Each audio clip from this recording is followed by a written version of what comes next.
हनुमान जी द्रोणागिरी पर्वत पर पहुंचे और जब पहुंचे तो वहां पर देखते हैं कि प्रदीप्त सर्वौषधि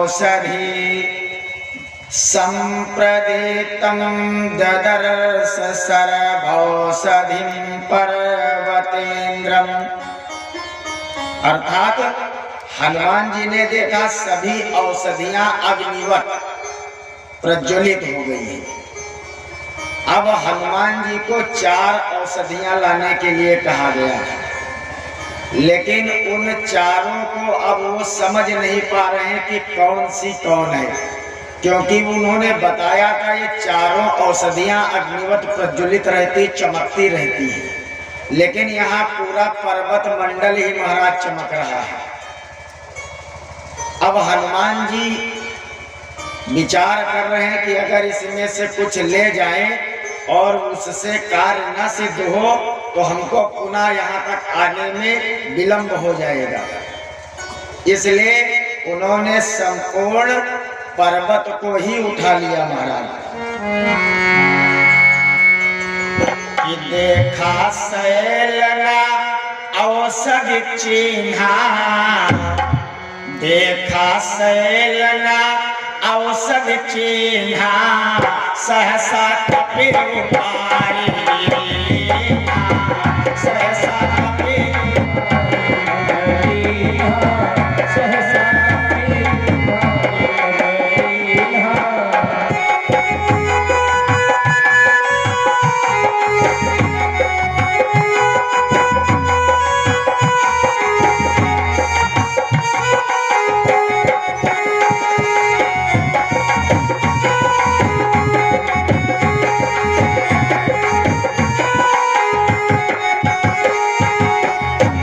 औषधि को जब पहचान नहीं पाए तो उस द्रोणागिर पर्वत को उठा लिया और उठा करके वहां से चले महाराज।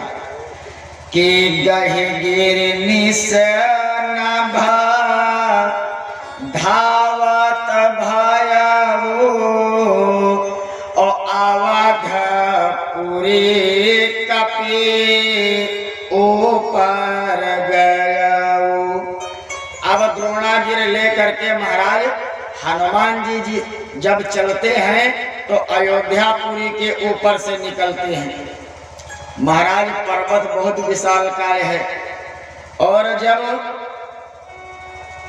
उस पर्वत को लेकर के अयोध्यापुरी पहुंचे तब भरत जी विचार करते हैं कि हो सकता है कोई दैत्य हो और यह अत्यंत विशाल रूप धारण करके आकाश मार्ग से जा रहा है। जैसे महाराज दृष्टि छोड़ी तो उन्होंने एक बिना फल के बाण चढ़ाते हैं कि बिनो फर सायक मारे व और चाप श्रमण लगी ताने।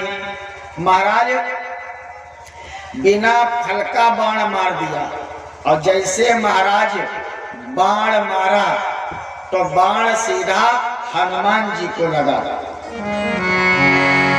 और जैसे हनुमान जी को लगा तो पर्यव मोरी चमही लागत सायक।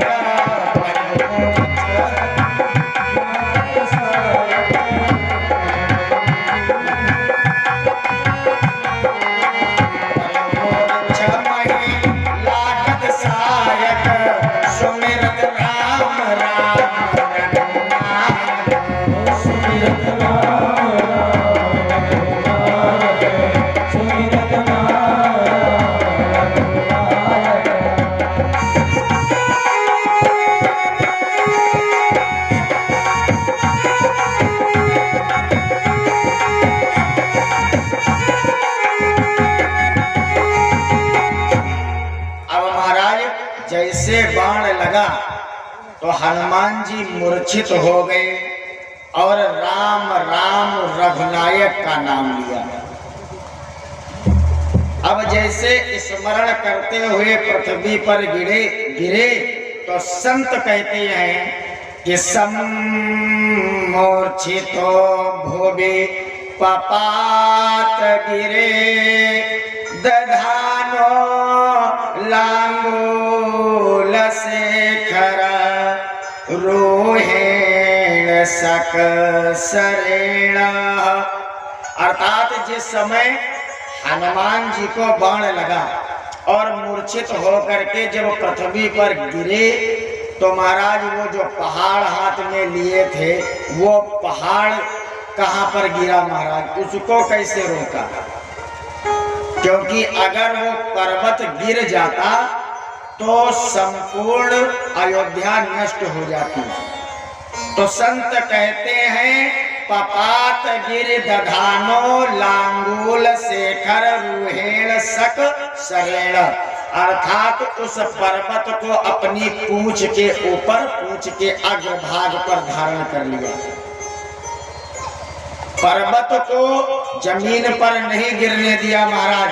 अब लांगूल के अग्रभाग से जब द्रोणागिर पर्वत को धारण करते हैं और मूर्छित होकर के पृथ्वी पर हनुमान जी पड़े हुए हैं। राम राम शब्द को सुनते ही भरत जी दौड़ करके आए हनुमान जी के पास। तुरंत उस बाण को निकाला और बाण निकालने के बाद में महाराज कि विकल बिलोक के सौर लावा,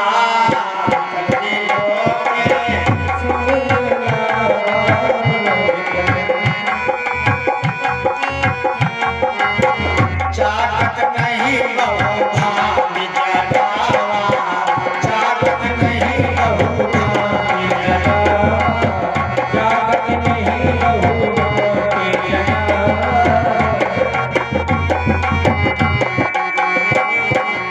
महाराज हनुमान जी के हृदय से बाण निकाला और जब बाण निकाला तो हनुमान जी को व्याकुल देख करके भरत जी पहुंचे हनुमान जी के पास। हनुमान जी को हृदय से लगाया और विविध प्रकार से जगाने का प्रयास कर रहे हैं, लेकिन हनुमान जी की मूर्छा दूर नहीं हो रही है। मुखमाली मन भयावा दुखारी, मुखमाली मन भयावा दुखारी, मुखमाली मन भयावा दुखारी, वचन कही लोचन हारी, वचन कही लोचन हारी, वचन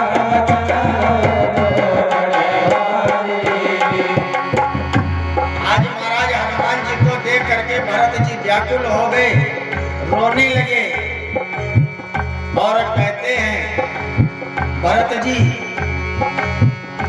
आज ही विध राम विमुख मोहि कीन्हा, जय विध राम विमुख मोहि कीन्हा, जय विध राम विमुख मोहि कीन्हा, जय विध राम विमुख मोहि कीन्हा, जय विध राम विमुख मोहि कीन्हा, जय पुनिया दारुण दुख दीन्हा, जय पुनिया दारुण दुख दीन्हा, जय पुनिया दारुण दुख दीन्हा।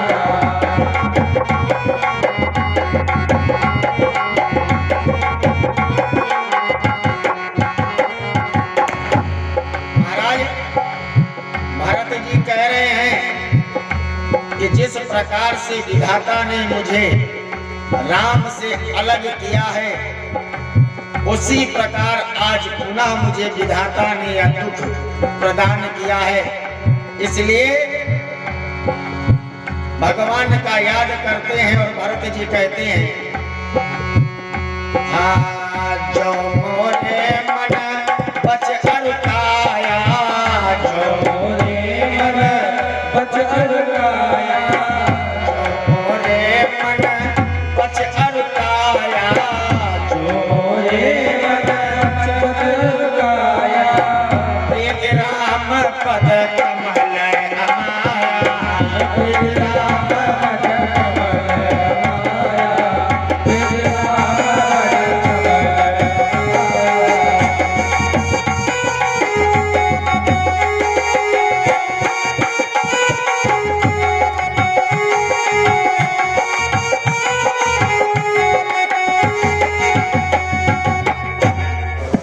जी राम जी से प्रार्थना कर रहे हैं, कहा प्रभु यदि मन वचन और तन से अगर मेरी आपके श्री चरणों में निष्कपट भाव से प्रेम हो तो यह बानर जग जाए, इसकी मूर्छा दूर हो जाए। और जैसे महाराज भगवान राम जी के चरण कमलों की बात को हनुमान जी सुनते हैं कि तव कापी हो विगत श्रम सोला और जवा मोह पर रघुपति अनुकूला। भरत जी ने कहा यदि रघुनाथ जी मुझ पर प्रसन्न हो तो यह वानर श्रम और पीड़ा से रहित हो जाए। और जैसे महाराज इतना कहा, बस भगवान रामचंद्र जी की कृपा हो गई कि सुनत बचन उठी बैठी कपीसा, कह जय जयति कौशलाधीश।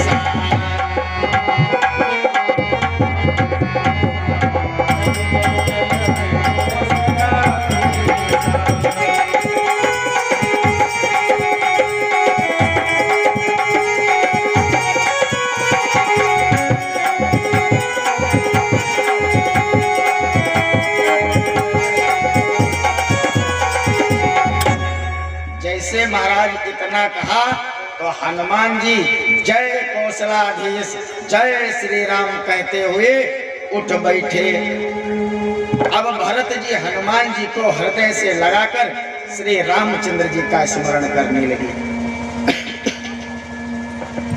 भरत जी ने पूछा, छोटे अनुज लक्ष्मण और माता सीता और बड़े भैया राम जी कुशल से तो है ना? जब इस प्रकार से पूछा तो हनुमान जी संक्षेप में सब कुछ बता दिया कि लक्ष्मण जी को शक्ति लग गई है। जब इतना सुना महाराज तो भरत जी कह रहे हैं कि बोले बड़ भागे है लक्ष्मण जो रहता उन चरणों में है।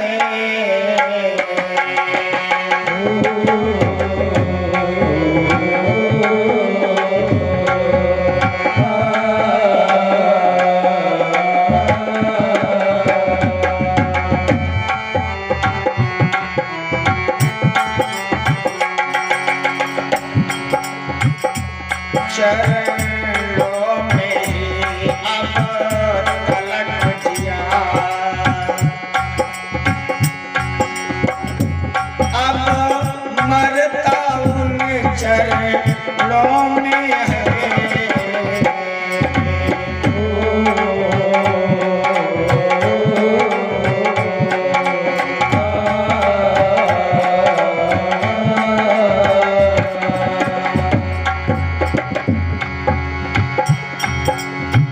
हनुमान जी से कह रहे हैं, हे वानर श्रेष्ठ, लक्ष्मण जी तो बहुत बड़े बड़भागी हैं, भाग्यवान हैं, जो कि प्रभु श्री रामचंद्र जी के श्री चरणों में हैं।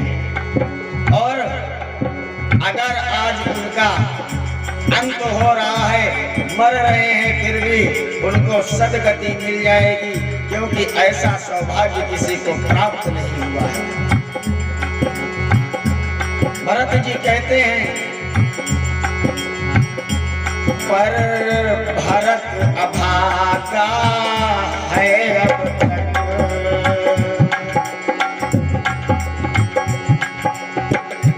प्रभु के कुछ काम न आया है।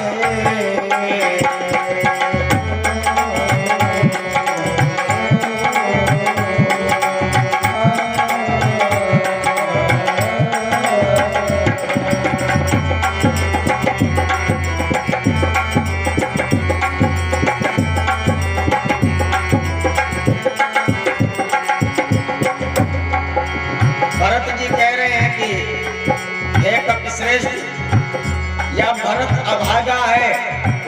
प्रभु के काम में किसी भी प्रकार से नहीं आ सका। लक्ष्मण जी तो बड़े भाग्यवान हैं, क्योंकि मेरा जीवन तो ऐसे ही नष्ट हो रहा है। खाने सोने में इसने अपना सब जन्म गवाया है।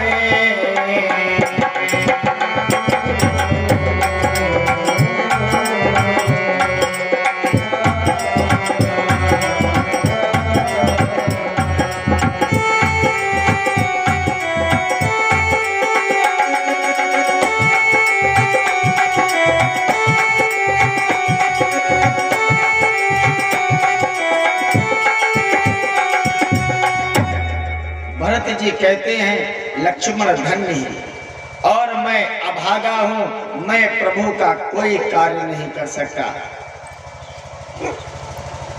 महाराज भरत जी जब इस प्रकार से सुना कि लक्ष्मण को शक्ति बाण लगा है, भरत जी हनुमान जी से कहते हैं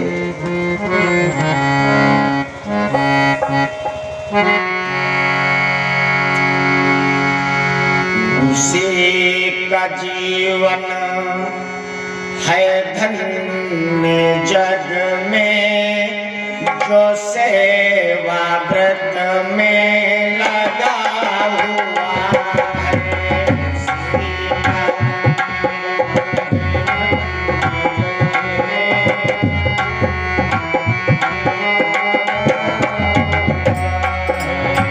भरत जी कह रहे हैं उसका जीवन धन्य है महाराज, जो भगवान की सेवा में लगा हुआ है।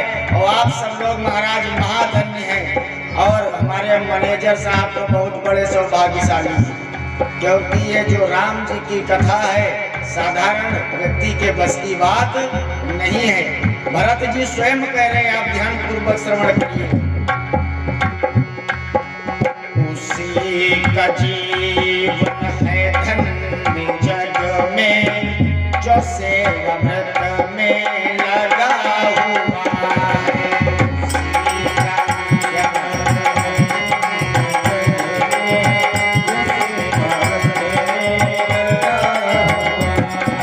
सिखाया दुनिया को धर्म उसने, जो धर्म पे खुद मिटा हुआ है। सिखाया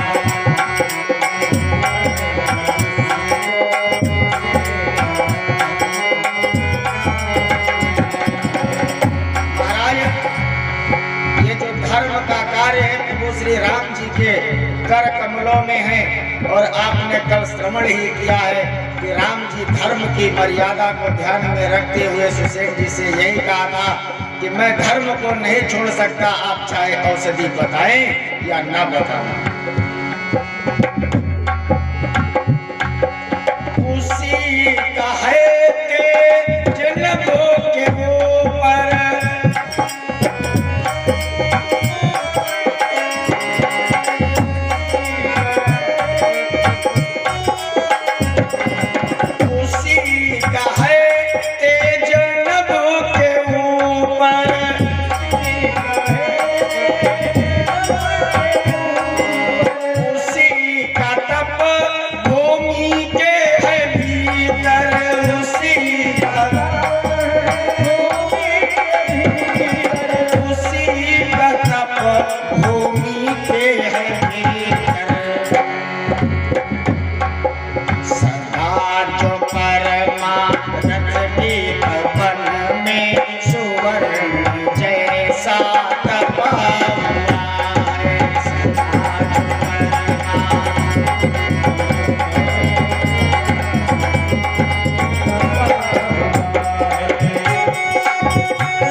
विविध प्रकार से प्रभु श्री रामचंद्र जी की सराहना करते हैं। और हनुमान जी ने कहा, देखो अब विलंब हो रहा है, आप मुझे आज्ञा प्रदान करें। और जैसे महाराज इतना कहा तो भरत जी ने कहा, तुम चिंता मत करो, हम तुमको यहाँ से क्षण मात्र में ही लंका पहुंचा देंगे। हनुमान जी ने कहा, कैसे? कहा, चढ़ो माम सायक शैल समेता, और पठवाऊं तो ही जहाँ कृपा निकेता। कहा, तुम पर्वत के साथ इस बाण पर बैठ जाओ और मैं इस बाण को भेजूंगा तो सीधा आप प्रभु श्री रामचंद्र जी के पास पहुंच जाएंगे और आपको विलंब भी नहीं होगा। अब महाराज जैसे इतना कहा कि मेरे बाण पर बैठ जाओ, तो हनुमान जी विचार कर रहे हैं। और कुछ समय हनुमान जी को अभिमान भी आ गया कि सुनता पि मना उपजा अभिमाना।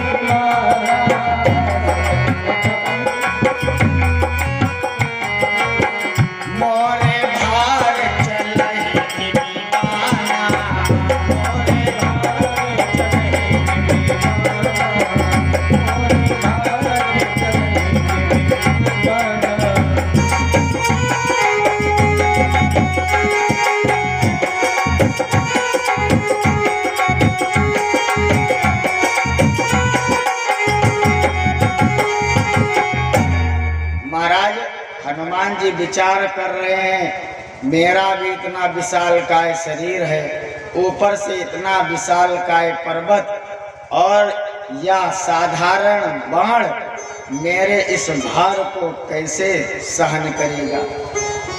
कुछ क्षणों के लिए अभिमान उत्पन्न हो गया।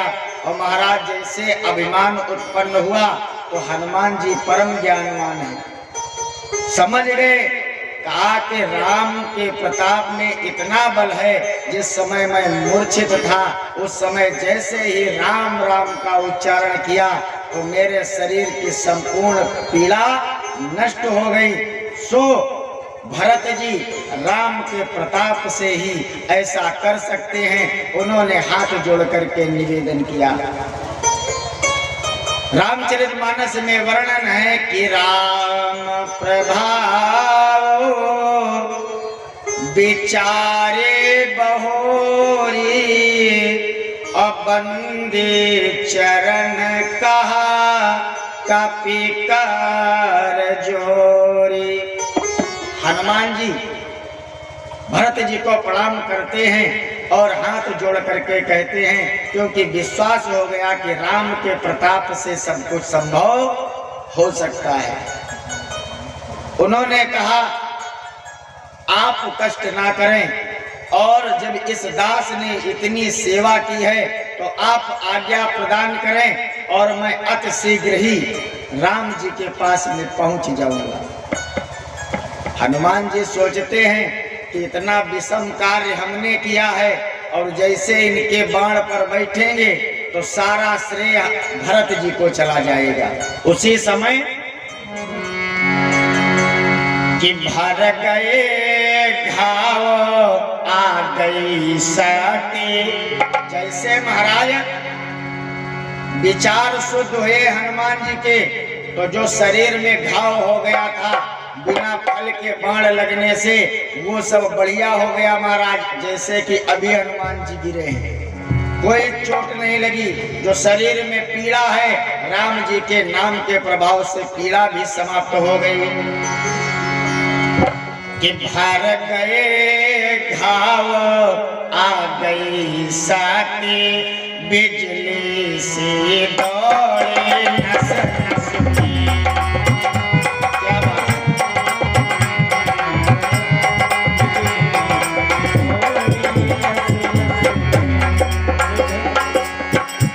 भर गए घाव आ गई साथे,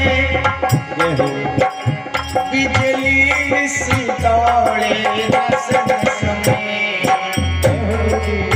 अब बोले तो आशीर्वाद प्रभु जय किया नाम मन मानस में।